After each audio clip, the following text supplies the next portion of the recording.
That work? Did that work? Did it not work? Oh yeah, cool. Okay, so good afternoon, everybody. Welcome to a very exciting Christmas special.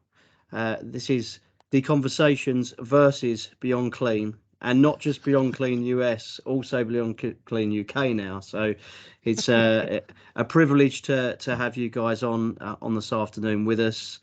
Of course, we have Hank, Gordon, Matthew, and Pawel. So welcome, everyone. Lovely to see you all. And this is something I don't think we did it last year for whatever reason. So back in 2020 we had a Christmas catch up. So nice to do it again.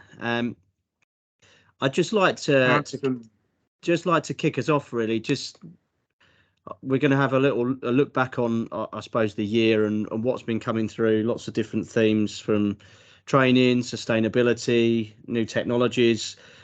The first one that's on my mind is I've seen a lot on LinkedIn recently about Beyond Clean UK. So wonder if you guys could give us a bit of insight about what's happening and where that's likely to take us over the next 12 months or so, please. Yeah, I can give you a bit of background on that if you like, because it's been an interesting year for me and for Hank, I think. Yeah, so Beyond Clean UK is something that myself and Hank sort of discussed at the beginning of this year, really. So obviously Hank's done a huge amount of work with Beyond Clean in the US, and the brand's well known throughout the world. I mean, everybody in the UK knows what Beyond Clean is and what they do. So the idea really behind Beyond Clean UK was to bring that format over to the UK and Ireland, bring some sort of mainly decontamination education, networking, something that's accessible for everybody that's working in decontamination. So not just a select few that maybe attend conferences every couple of months, but everybody that's involved in it and wants to be involved in it. So initially we had come up with an idea to set up the Beyond Clean UK advisory group. So obviously Hanks and Beyond Clean have got an advisory group in the US. So we wanted to do something similar over here. So I sent some emails and made some phone calls to some contacts in the industry, and everybody straight away that I spoke to was really keen to get involved. I was quite surprised actually at how much interest there was from people to get involved and bring some education, particularly online digital education, over to the UK and Ireland. So we've had a lot of interest in Ireland. So we set up the Beyond Clean UK advisory group. We've got just over 20 members now, and we've met a couple of times and had some really interesting discussions about where we could take Beyond Clean UK. We've obviously been putting a lot of content out, as you know, on LinkedIn and other social media platforms, just to gauge some interest, get some conversation going in decontamination, which has been great. We've had a lot of input, a lot of really interesting discussions. And I guess the idea going into 2023 is for us really to get the ball rolling with some virtual conferences for Beyond Clean UK. So some topics around decontamination that will be of interest to people in the UK and Ireland and everywhere else really, because the topics are always similar, or the challenges are always similar everywhere. So we're looking to implement that in 2023. There will obviously be some other things that we've got planned next year as well. One of them is the expert series, as you know, Dan. You've put a couple of expert series publications out for us. Yeah. So we'll be rolling that out in 2023. So yeah, it's been an interesting year. From what started as just a quick discussion about maybe starting an advisory group has sort of snowballed. Pardon the pun. Fantastic. Great to hear. Yeah, that'll teach you to have a conversation with me, Gordon. But I'll just add, Dan, that I made this comment, a couple months ago. It's been really inspiring to see on on our side of the movement there, because obviously I'm one of the founders for Beyond Clean, and we founded it 5 years ago, but it's a completely different experience to be inside of a movement and constantly creating and building and investing in the industry around you in all the exciting ways that Beyond Clean does. It's been a whole nother experience to be able to sit on the outside and just watch, as Gordon said, the momentum happen and the conversations happen organically. And it's a really similar, it's a similar, I don't know, vibe or, buzz at IC, because it has to be the right idea. It's got to be the right team, the right people. It's got to be the right time. And all those things, seem to be present right now around this Beyond Clean UK conversation. Like, people seem to be very hungry for it. Like Gordon said, there's a lot of folks, like he mentioned, that are already jumping onto the advisory board. And just to clarify that piece real quick, and it's a key piece to the vision of Beyond Clean in general. The advisory board itself is a group of clinicians active in hospitals, right? So we're not pulling primarily from the vendor side or the manufacturer side. We're not pulling from the consulting side. We're pulling out of the departments, out of the front lines, the folks out there that are doing the job, encountering the challenges, inspiring their technicians.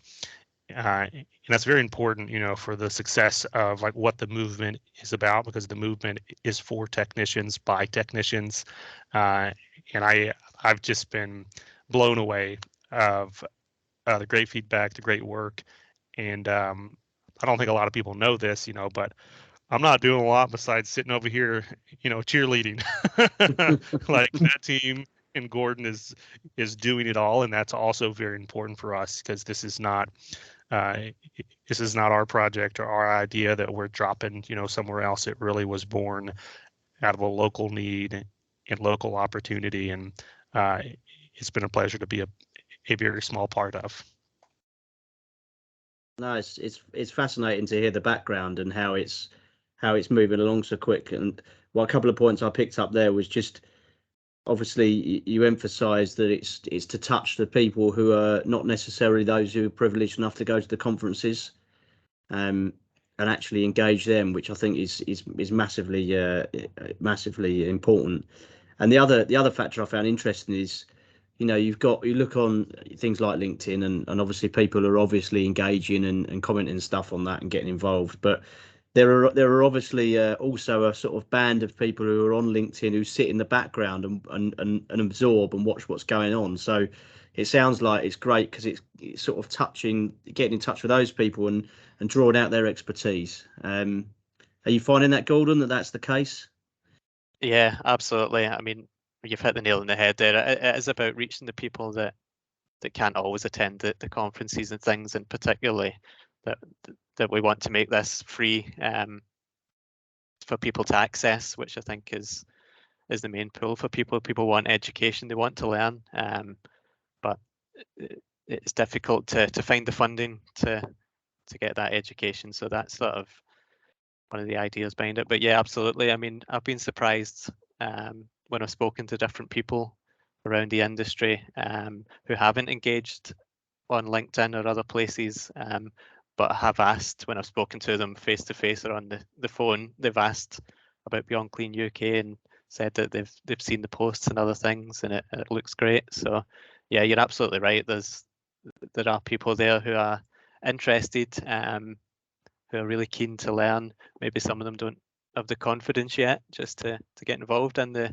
discussion, but it is quite a big deal, isn't it, putting yourself out there on a online platform and start speaking your mind, because you might not like what you get back or the comments you get back. And I've found that personally, my experience along the way, that you have have these dialogues with people, and actually some of them work out very, very positively. But it is, you know, you're putting your sort of, you're vulnerable really, because you're putting your opinion out there. But no, it all sounds really good. But Pavel, is there anything you'd like to pick up on that? I mean, obviously, education's been a massive theme when we've been doing these Deconversations over the past sort of 2 years or so. It's always come through that was, you know, a missing a thing that was missing, and or wasn't quite what the people wanted to see, if you like. This sounds great. I think that there's one aspect of Beyond Clean's approach to education that makes this, in my opinion, massive difference, and it's being, first of all, approachable, but also at the same time providing education in a format that is simply fun. So it's not only because, you know, it's easy to tell someone, oh, just read an 800 pages book and you'll know a little bit about our industry. But if you can provide the key aspects of what we do in a format that is engaging, and people then simply enjoy the process of learning, that's a very, very different proposition. And I'm very much looking also forward to seeing this done, because this is what brings people to the industry. Yeah, definitely. And Matthew, you know, obviously over the years, Matthew and I and Pavel have attended a lot of in-person conferences, and you know, I've seen that format and attendance drop off a lot on that, Matthew, and it from where it was, and we're not just talking about the decontamination side of things, you know, all over. So it's going to be interesting to see how this integrates with those in-person conferences as well, you know, going on. But Matthew, you got anything to add? Yeah, it's just I'm quite excited about Beyond Clean UK because I sort of suggested it to the IDSC probably about 4 years ago. Whenever we were at the World Conference at The Hague. When was that, Hank? Because you were presenting there, weren't you? Yeah, that would have been the fall of 2019. Yeah. Yeah. So I remember introducing you to the chair at the time of the IDSC, and said, you know, you need to talk to these guys because this is a format that the IDSC should sort of adopt. He was very polite, and it never went anywhere. And along comes Gordon and does something about it. So that's great. So I'm pleased about that. Just a quick question, Gordon. I've always been concerned about the over influence of the commercial sector, and I've been quite vocal about this on LinkedIn and in other areas as well, and probably on previous episodes of Deconversations. Please tell me that you're not being sponsored by a commercial entity, or you have commercial influence within these 20 individuals, because I'd love to think that you've got something there that's pure at the moment. No, absolutely. So everybody that's in the advisory group is non-commercial and is working in a decontamination unit. So we've got a range of people. We've got technicians, decon managers, decon leads, authorizing engineers. But everyone that's in that group is absolutely working directly in decon. Yeah. That's music to my ears. No, that's great. So yeah, great to hear. Yeah, well, I'll speak to that too, because as Gordon will tell you, that was one of the very first conversations we had when we were getting serious about the opportunity, specifically because, as you bring up, you know, that's been everyone's experience. Like when you start talking education, it almost immediately gets commercialized, and then it gets, you know, put into particular categories, and then people get competitive, and it's a very real threat, and that's why it was important to us on the launch, you know. But I just kind of voiced that to Gordon as well, as, you know, this can make you or break you. specifically because of the beginning, that's going to be what everyone's assuming, because this is the way we've always done it. It's the way that education always ends up. And so it's very, very important to build the credibility of the platform and of the group, to keep that very clear and very pure, to your point. Not that, everyone has opinions, everyone has preferences, but that doesn't get to come in to how we build education, how we create content, who we allow to speak and engage on the platform. All of that has to remain neutral, from day one until the very end. And I've been really impressed again, like with Gordon's ability to navigate that, because that's not an easy navigation. And especially when you're dealing with other people in the group and other people interested who want to support, it's a constant 24/7 job to keep it on point and focus on the mission, while still, finding a way to keep those competitive voices engaged, because we do want to hear from them.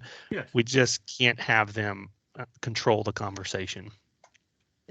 Yeah, that's the key point for me, I think, isn't it? Because you're all, with these events, you are going to need some sort of commercial input, but it's keeping it objective, isn't it? And that, if the sponsorship is certain elements of it, then fine, but like the overall running theme and that's really, really important. But no, it sounds brilliant, and really looking to see how it evolves. And Hank, in the US, like, how obviously you've run this online, but you've also done in-person stuff as well. So I know obviously we're talking about online initially, but how does that work? The two you run the brand the same way as a live event as well? Yeah, our biggest event, our most memorable event that I think really launched our brand to kind of the next level, happened about 8 months after we launched the podcast. So we launched in the summer of 2017. That May of 2018, we had an event that we called our myth busting event. And it aligns very well to actually what Matthew said, is because what we did in that event that was so different is we pulled 3 competitive voices. At that event, it was about packaging methods. So we had someone who represented the disposable blue wrap. We had someone who represented the rigid container, and then we had someone who represented a kind of specialized rigid container that we have here in the U.S. And it was very controversial at the time. And so in the previous opportunities in our industry, like you come to a conference and you don't get to hear those ideas engaged together. You always hear them in isolation. So you go to this presentation and it's somebody talking about their thing, and they have their own facts, their own stories, like everything else. But then you go to another session and they're saying very different things, but they're not talking to each other and not engaging those ideas. And so in this first live event, we said, let's make it engaging, like Pawel said. How can we make this education more fun? And so we got 3 competitors in the same room together, for an hour and a half, and we just peppered them with questions again and again and again, and we gave everybody adequate time to respond and engage. And it just lit the room on fire. It lit the brand on fire. It lit the internet on fire. Like, still to this day, it's the biggest podcast download we've ever had. And that goes to the success of that in-person model is, people are hungry for something different, and they're hungry for something like true. Like, let's just say what everyone's already assuming, right? Like, you guys disagree and you're not on the same page, and let's have this conversation out in the open, as opposed to behind closed doors or in the manager's office, like on and on and on. And that's just one example, Dan, of like how to bring that live energy in. What's unique about this, and this is kind of the last thing I'll say, is that event was held in 2018, but it was held as like a break-off session during the national conference that we have here in the U.S. Back then it was called ISHM, now it's HSPA. And so we were all there, like everybody was there for the conference anyways. And then Beyond Clean just had this kind of separate session one night, and we said, hey, anybody wants to come on, and it was great. And that's kind of I think that's a potential, especially as the group gets started, of hey, there's already events, there's already people coming together different times throughout the year. It's not necessarily hold a competitive event. Let's just say, hey, one morning, one evening, one lunchtime, when there's nothing on the agenda, plan something and have a conversation and just see what happens. Yeah, the spontaneity of it is appealing, isn't it? And like, then as you say, you can come up with something new or a new way of delivering it, and it's it keeps it fresh, keeps people interested. Also attract new people to the industry as well, because I mean, I was having a conversation. I was involved in a conversation the other day about getting people into the industry, and it's a big thing, isn't it? Staffing, NHS is obviously well publicised of being short staffed, but particularly talking about getting staff into decontamination as an area. And I was sort of emphasising that this is, you're not just coming in at a job where you're just washing instrumentation. You are you've got your first rung on the ladder into medical devices. It's not just decon. You're involved in because it's a 13485 environment. ISO 30.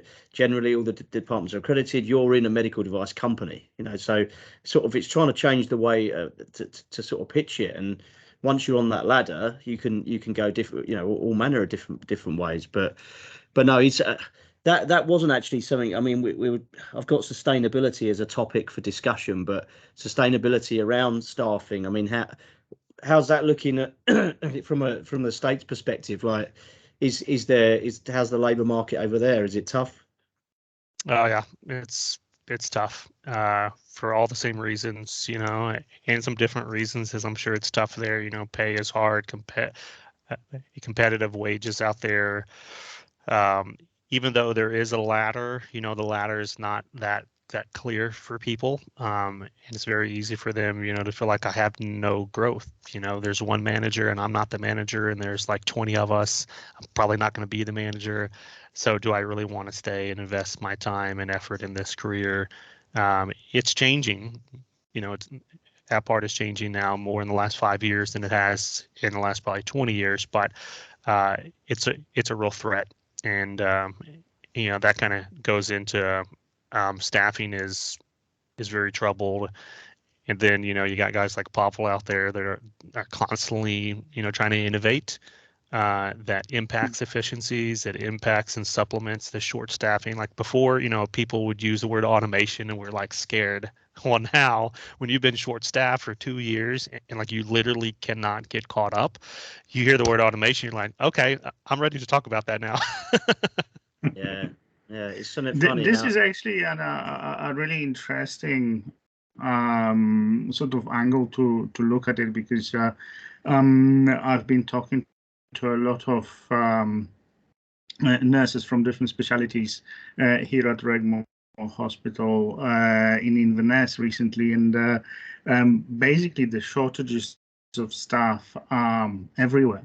So the big question is, how do we present decontamination to the future workforce in such a way that they'll find it entertaining, instructive, and simply engaging to a level that people want to know more. We sort of generate this hunger for knowledge, for skills, and one of the things that I've been always mesmerized by walking into any sort of larger sterile services department is the variety of instrumentation that you have there.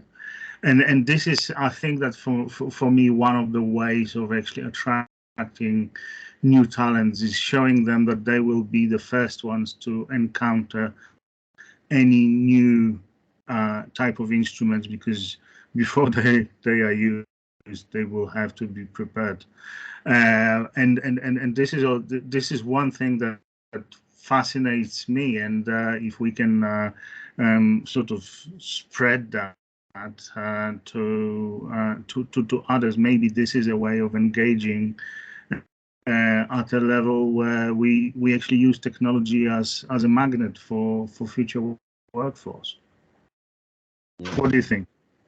Yeah, well, Pawel, it takes me back to, I don't know whether it was maybe 5 years ago, where you stood on the stage at the IDSC and told everybody the robots were coming, and everyone sort of like gave you a sort of sideways look of like, oh right, this guy was going to replace all our jobs with robots. But as Hank says, the appetite's there now, right? We need the technology, and it's just funny how these catalysts, well, you know, obviously formats like this is born out of COVID and you know, utilizing webinars and stuff. But yeah, clearly things are changing. But anybody like to comment further on Pawel's observation there? Matthew, you. Oh, I was waiting for Alan to say something because he's on the coalface. Gordon, yeah. Yeah. Oh, sorry, Gordon. Gordon, sorry. It's because your name's the other way round on my screen. No, I mean, it is. Yeah, obviously, I work and manage a big sterile services department. It is challenging. Staffing is challenging, and I think it has to be said that it is a difficult job, and the pay is not good. But I think it's just getting across to people that it can be a career, and I think the first step to that is actually having a career pathway that people can follow, which I know has been tried on many occasions. I'm still not sure that career pathway is there or clear for everyone. Not to say that everyone wants to be a department manager. People may want to be a technician, and that's fine. There's room for everything. But it's just getting that across that it can be a career. It's an interesting job. It's challenging, but it's enjoyable. And I think just to touch on what Pawel said around the technology, I think the job is, even in the time I've been in it, has changed so much, and the instruments are so much more complex. The equipment's so much more complex, is that people want to focus on that part of the job and making sure that the instruments are clean. They don't want to be doing the heavy lifting or the dragging 15-kilogram trays across a room. They want to be able to focus on the bits that they can do and they can do well. So yeah, I think there is that appetite for the technology to help them in the job. Well, I've seen some fascinating technology over the years. I used to work with an orthopedic company that you used to send them the X-ray of the knee, and then they would supply the trial that they thought would, do the job, but then a trial either side. Because as you know, these knee trays, you have like 10 trays just in case. And you're processing all this instrumentation unnecessarily. And I thought, what a fantastic idea. But I haven't seen that idea sort of rolled out. It was just this specific company. I still see hospitals or SSDs in hospitals, sterilizing or cleaning and sterilizing up to 10 trays. I mean, Gordon, is 10 is low? I mean, for say a NEOP. Yeah, it could quite easily be more than 10. Yeah. Yeah. So, and just one other technology that I'm hoping will take off next year is a small startup company in the UK that have come up with a really clever device for pre-cleaning instruments. And basically, it's a machine where you literally you just put a DIN tray in the machine, and a couple of minutes later, it's blasted high pressure water onto the instruments, and they're pretty much all the gross soil is gone, and it saves a lot of time stuck at the sink with an aggressive brush in some cases. So I'm looking forward to that technology coming out. Yeah, but that does, well, it sounds interesting, and obviously anything to remove the need for that extra manual work, which potentially could damage the devices as well. And yeah, I mean, it's all good. one thing that's come to mind where we're talking, and as I mentioned, sustainability has been discussed a lot over this year. But I've noticed that a lot of this, and there's the Royal College of Surgeons has released their green theatre checklist and their guidance on what a green theatre should look like. So some of you may have seen that already, but interestingly in that, a lot of that is around, right, if you're using single-use instruments, switch to reusable as a sustainable option, which logically makes sense. But how does that fare in terms of capacity when all of a sudden you've got to start reprocessing all this kit that was, if it was micro ear instruments that what damage easily, or certain gynae punches, and is there consultation when things like that are changed? Because has anyone gone, Gordon, actually we're going to change all these suctions now are going to go back to reusable, and how does that come about, or does it just happen? I think we're fortunate. I can only speak for my trust. We're fortunate that we do have that communication with theatres where if things are going to be changed, then we have that involvement in the process. Yeah, I mean, I still do think there's a place again for both. There are certain instruments that theatres will contact us and want to move to reusable, and actually, when we look at it, it can't be cleaned. It might be a suction that would be very difficult for us to clean and should actually be disposable, and we'll have to go back and say, well, actually we would suggest that you keep a single-use version of that, and then it can go the other way. So it's just all about that dialogue, I think. Yeah. We tend to, I think we've got to the point here where I would like to think that the majority of things that should be reusable are, and I see that with the amount of kit that comes through each day. Yeah, no, I was just interested to see if that is joined up, because obviously, there's a lot of areas that single packed instruments that might be disposables, and yeah, it just struck me that is that a consultative process. But Hank, are you seeing much of the same in the US? But is there a drive to change over to reusable again? We're not as green over here for the most part. Well, I'll say at scale. There's different health systems, different individuals who are farther along that line and others. What we are seeing, and where I see a lot of current innovation to get at this question, like Gordon mentioned, it's not as easy as just, hey, anything that can be reprocessed, like that's converted, because that can, could mean the difference of a couple of hours of reprocessing and potential errors and everything else in something that, if it was single use, like it's in and out and you're done. But the idea of third party reprocessing of technical single use instruments. So like over here we have the FDA that many times will classify an instrument as single use, but not because it can only be used a single time, but just because the manufacturer has decided not to validate it for additional uses. Sometimes that's a practical decision, many times that's a financial decision, but now you have companies that are going to FDA and they're getting validation to take these single-use items off-site, out of the hospital, to do industrial reprocessing, cleaning, reprocessing, reassembly, whatever, and then reselling those items at a lower cost back to the hospital for additional use. And so that's a very interesting capitalistic, kind of, I'll say, partial solution to what we're talking about, because it doesn't move it completely to in-house reprocessing and all the challenges that comes with that, but it doesn't just leave it as landfill.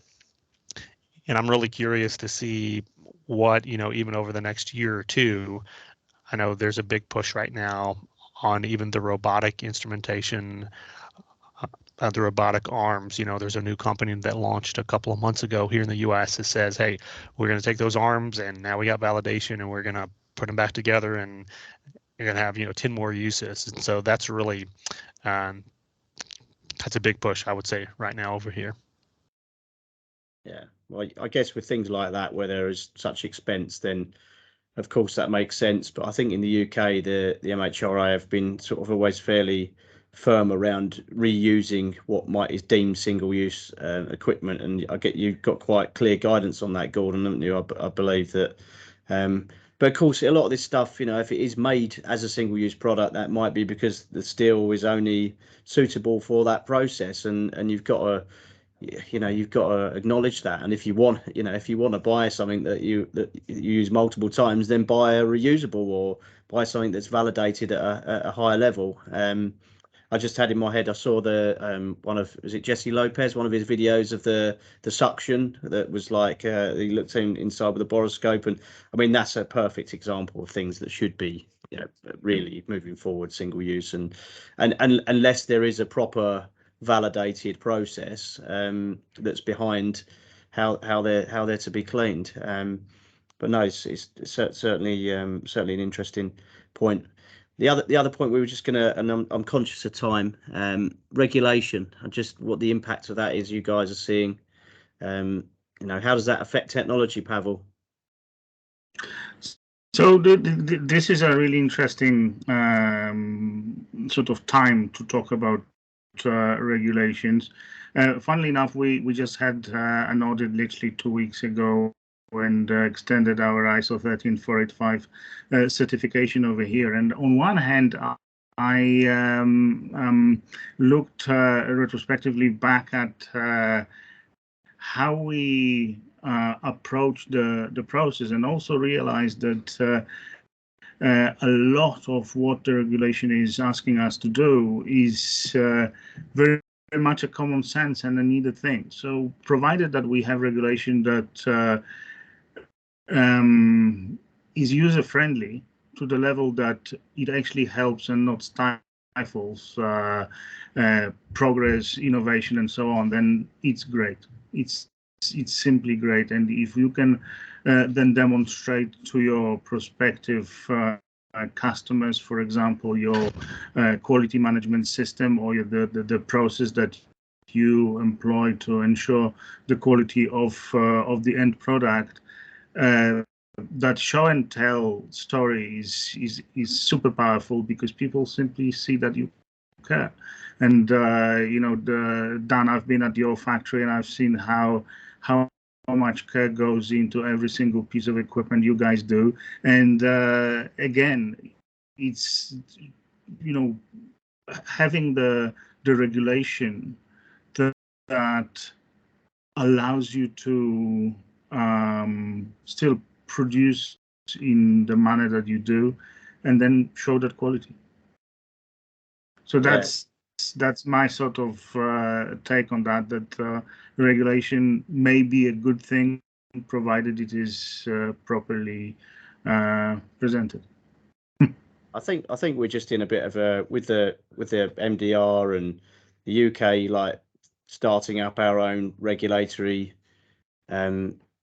format, and it all seems a bit of a mess. And you've got products that can't get into the marketplace because they've got to be registered by the MHRA, and European companies don't want to do that. US, so it just seems to be that it's great to move on the safety, certainly, and definitely should happen, but you need to have like the people there that are available to audit and obviously to ensure that they can work with the companies, and that seems to be part of the challenge. But again, it's back to resources, isn't it? It's the same thing, really. And yeah, I mean, it's for us, just speaking from our perspective as a medical device manufacturer.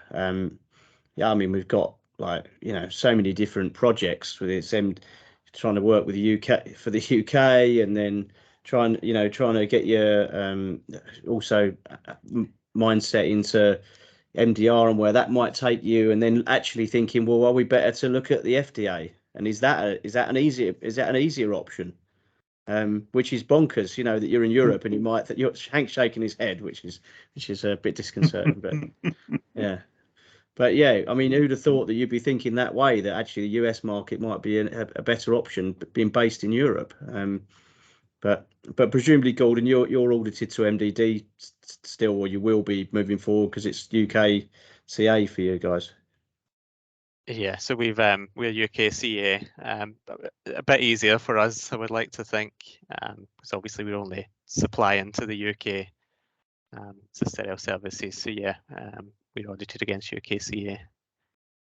Okay, excellent. Well, gentlemen, is there any other final thoughts? So we sum up for our well, certainly going to be the last session for us for 2022. I'll just put a motion forward. Let's just meet in a pub next time. Well, Yeah, y'all come over here and we'll meet. I'm up for that. I'm up for that. The pub looks good. Matthew, you've been talking. I don't know if you're talking to us or you're on mute though, but you might want to repeat everything you've been saying. No, it was a final to wish Gordon best of luck with Beyond Clean UK. I like what he's been putting on LinkedIn. Hank, you should be very proud of him, like a father. Absolutely. Absolutely. Yeah, I'm really looking forward to what you're going to do in 2023. So. Yeah. Thank you, Matthew. I'm going to take that as a volunteer for a presentation at some point next year. And Pawel, the same goes for you. Oh. Yeah. Well, Yeah. yeah. Yeah. Try and warn him off. Well, let's that's my encouragement, to all you guys and anybody else who would be tuning into this is if you believe in the mission of both, Deconversations and Beyond Clean UK to bring education to the front lines. The only way that happens is that we have educators out there that are passionate and are willing to step up to the plate, bring that education. But the unique thing and the awesome opportunity is the way that Beyond Clean functions is we help bring that education and that creative platform, like Pawel said. So you don't need to be an expert at presenting. You don't always have to, do it like a speech or a lecture. It can be an interview. It can be an article. It can be small videos. Like there's a million different ways that you can bring what what you're passionate about to the industry. And that's the unique opportunity. So, yeah, thank you guys for everything that you've been doing over the last couple of years to keep the conversation going. And especially thank you for all the support that you've been giving Gordon and the BC UK team, because it's critical right now in this kind of first year launch, to have as many folks gathering around and saying, go, go, go, go, go. You're doing good. So Go. That's it. Well, I mean I don't think I could add any more to that, Hank. I think it's a fantastic summary, and we look forward to seeing what next year holds. And let's do this time next year, and I'm sure we'll be reflecting on a thoroughly successful year, for all. And let's. I look forward to speaking to you guys in the new year. Thank you, everyone, for joining us. Thank you. Absolutely. Thank you very much, guys. Thank you, guys. Thank you for everyone Christmas. listening in. Merry Christmas. Merry Christmas. Merry